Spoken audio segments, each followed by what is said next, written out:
Решили организовать марафон, фонд поддержки, штаб поддержки братства соседей, именно пенсионерам, социально уязвимым слоям народа, чтобы оказать первую помощь, продукты первой необходимости. Я Усинова Нурмухановна, и вот у нас есть также активисты. Қазақ қоғамына жардам беріп болса не керек? Пенсионерлерге, аталарға, апаларға, жаш балаларға. Пекарняға да рахмат, ошо жардам берген үчүн.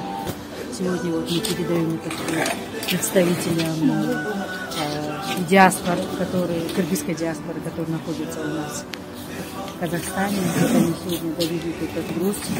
Вам огромного успехов, удачи. Пусть будет мир, стабильность, спокойствие в Республике Казахстан. Сен аман жетип алыңыздар. Алматыдагы болуп аткан иштерге баарыбыз күбө болуп атабыз. Тынччылык болсун, аманчылык болсун, согуш болбосун. Ушу жардам берип аткан мекендештерибизге баардыгына рахмат, ыраазычылык. Аман болуңуздар.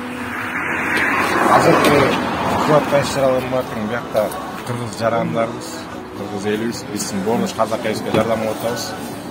Азыркы акыбал өтө курч, өзүңүздөр сабыр сактап, баарыбыз ынтымакка келип, бири-бирибизди колдойлу. Биз кыргыз эли, казак элибиз менен биргебиз.